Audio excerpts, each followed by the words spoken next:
Hello, greetings. Welcome to IB History. This is the first part, just a general introduction to the course. Before we begin, since this is the first series, I just wanted to give everyone a big welcome to the class. And I would suggest that as we go through this, you follow along with your syllabus. This way you can better understand and see the various components of the syllabus I'll be looking at as we go through this introduction right now. First off, I thought I'd just start with a little bit of course information for you. This is a 2-year course.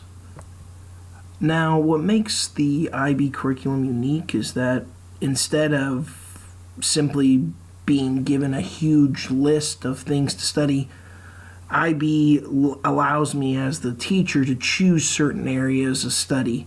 Now the difference between that is that instead of just glossing over various components, we're going to give a nice deep dive into each area, and we're really going to explore these topics in great depth.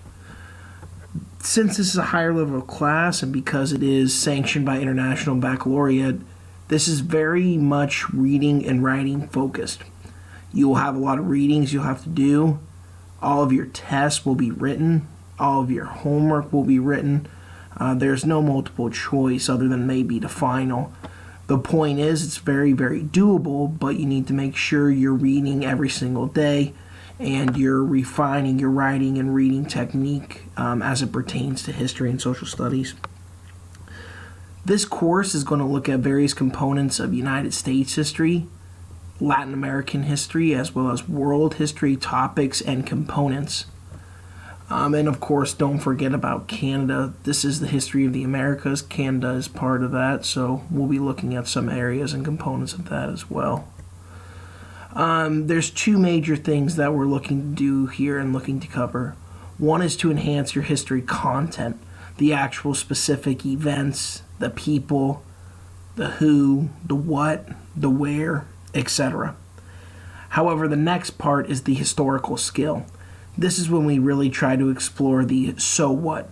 Why is this event important? Why is this person important?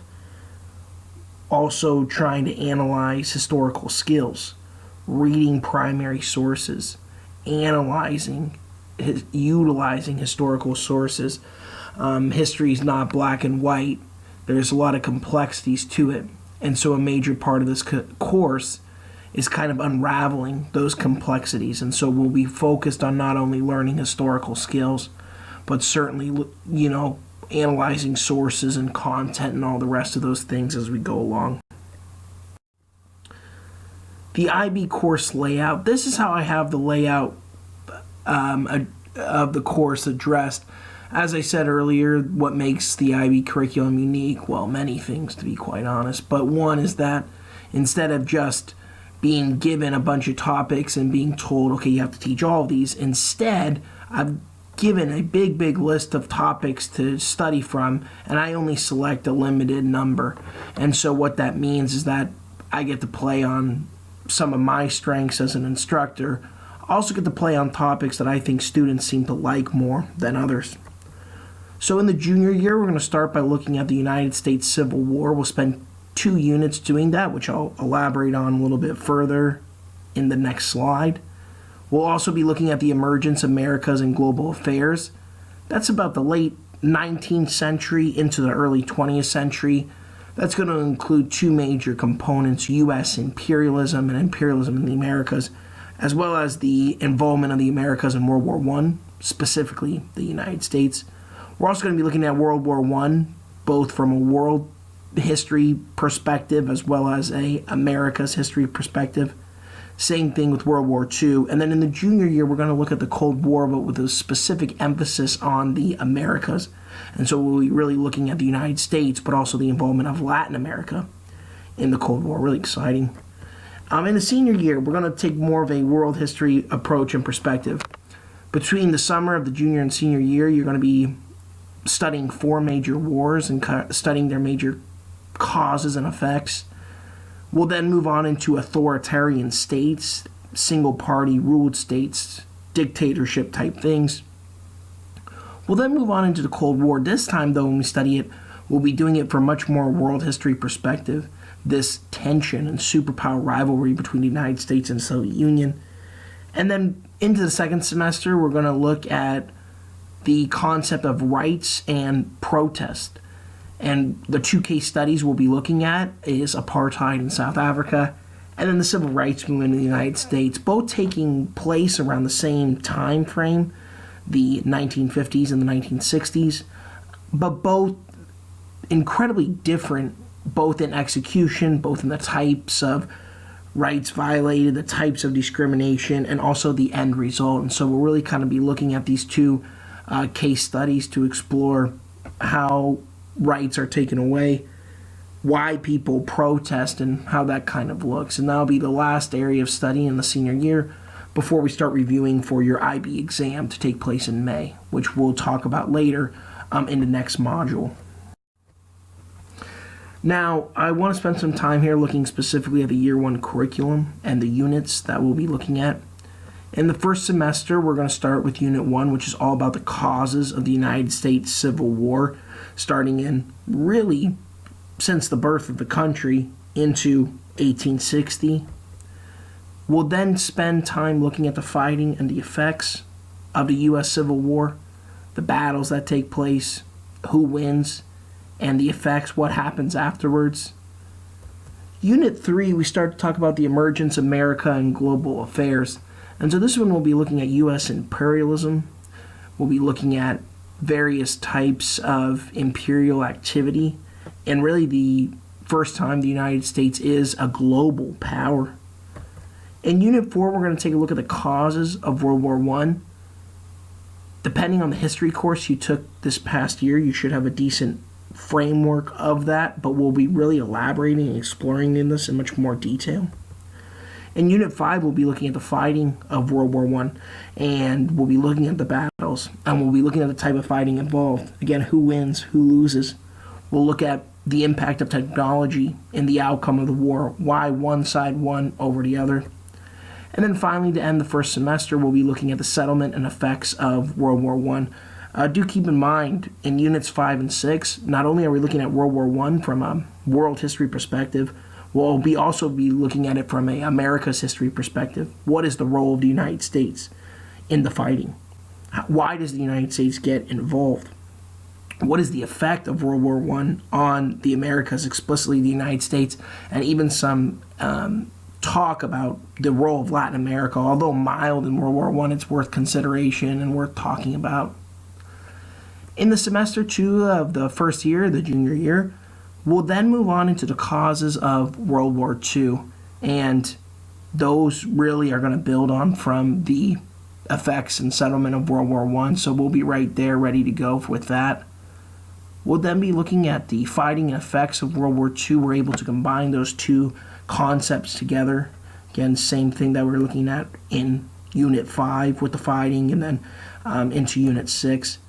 In Unit 9, we'll be looking at the early Cold War and America's conflicts. So what is the Cold War? Why does it emerge? And how does the Cold War take place in the United States and in Latin America?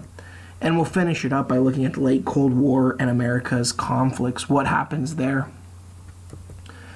Around May, because of other exams going on and the way I've paced out the course, we're able to somewhat end the new content. And instead what we spend Unit 11 doing is kind of looking at some post-Cold War concepts for the United States, as well as we spend the majority of this unit composing a student project. Now again, this won't be until May, so we don't need to worry about this quite yet, but just something to keep on your radar and to be thinking about. Now, these are the required readings for the course. What you'll see is they somewhat line up with the different units of study. I won't get quite into all of these other than to know that I did copy and paste these directly from the syllabus, and they all pertain for the most part to the various units of study. You'll notice that the first book, Cry Liberty, is part of the summer reading, and that is a summer reading assignment. These are the books you need. They should be lined up with what's noted on the school website and the school bookstore. But just in case it's not, know that these are the books you need. Also, some suggestions. Buy these books early. You can get them discounted at various online bookstores, as I've outlined in my summer assignment handout. And this way you can get them early and you can make sure you have them. So when we get to finally reading them, you don't have to wait and you can instead get right on pace with reading them, accurate timing. Just a few tips on the readings. Get your books early, as I said. Shop them out. Again, you can get them discounted. You can get them at good prices.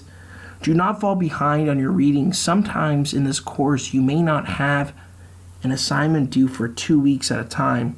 However, that's not an accident. That is because you're supposed to be reading and progressing through these assignments as you move through them. With each reading, we have what's known as a summary analysis that is due 2 to 3 pages summarizing the major key concepts of the book, 2 to 3 pages summarize moving beyond the summary, moving to an analysis. And so that's what will be required, and that's what you'll need to be doing as you move through this. And again, I've given you some more detailed directions on the summer assignment sheet on how exactly to conduct this, but this is testing your ability as a historian. After the summary analysis and the readings are due, we're going to spend an entire class period in a seminar discussion. We're going to move the desks around into a circle and we're going to discuss the major concepts of the book, and we're going to analyze the book as a historical source. So if you don't do the reading, you can't participate in the class seminars. And again, don't be shy. It's a very great activity. It's a good time for you to involve yourself and to give your major ideas. So this is an exciting moment for you. And again, it is all part of a grade. So your participation and your involvement in the seminar will be of critical importance. With that being said, again, feel comfortable sharing with others. We're all equal. No one has taken this course before. And so even though it's somewhat of a new experience, the reality is you should be able to feel comfortable sharing your viewpoints with others as long as you've read the readings. Again, if you don't read, you can't participate in the seminar, which means you're going to score very, very low. So make sure you read. And again, if you don't read, you can't do the summary analysis. So the readings are really, really critical. Again, even though there is a due date for each of the books, the reality is you should not wait until the last minute. You should be reading every day to try to increase your understanding and move towards the readings and everything like that. It's important that you realize another thing that makes this course unique is the utilization of the internal assessment. Anyways, I put a little meme here, pretty funny. What is the internal assessment? It's essentially a 2,200 word research paper. Any historical topic of your choice is acceptable for study as long as it's under my approval and it's specific, but this allows you the ability to explore a historical concept that you're interested in more detail. This is going to be completed primarily in the second semester of your first year, so don't worry so much about it now. But it is important that you realize that you will be researching and learning and reporting on the various methods of the historians and what they do. And again, just to keep in mind, there will be more information to come primarily at the end of the first semester when I formalize some topics for you. But do begin to think about a topic of interest as we move through the first semester. As we learn various things, you might say to yourself, oh, that seems interesting. Keep that in mind because, again, that will help you when I ask for your actual topic question. Just a brief note about the grade breakdown. Terms quizzes are worth 20%. For the most part, there are no quizzes in this course. The quizzes come every unit with what are known as terms quizzes. At the beginning of each unit, I'll give you a handout filled with terms. These are people, events, etc. And on these quizzes, I'll put randomly any 10. You will write on 5 of them. And not only will you explain what each one are, you'll also explain their significance and why they're important. Tests are worth 30%. These are essay-based tests. I'll put approximately 3 questions on the test. You have the ability to choose any one you wish. The homework and reading quizzes specific to the reading are worth 15%. Again, your major homework is going to be your summary analysis. However, there are other smaller homework assignments that come out throughout the course of the year. Your classwork is worth 15%. Again, this is mainly going to be your seminar, your involvement in discussion. It's not going to be the only thing, but it's going to be a major thing. Your IA component is worth 10%, and also that includes any research that is done. That's going to be primarily in the first semester, the research component, just getting your research together, getting involved and familiarized with that process. And then finally, your final is worth 10%. So that's a decent amount, but at the end of the day, the other areas are going to contribute much more, obviously. Just some course rules and policies and tips. Cheating is never allowed, especially in the higher level course. If you cheat, it will get a 0. It will be reported. You risk being asked to leave the course. You risk being asked to leave the diploma if you're part of the diploma. And you also risk not being allowed back to the school. So please do not cheat. There is no late work allowed, so please pay close attention to the deadline. This course is too fast-paced. I cannot allow for any late work of any kind. Now, that being said, life happens, and so if there's some problems or there's something going on, please let me know, and we can probably make some adjustments. But again, you being busy is not really an acceptable excuse.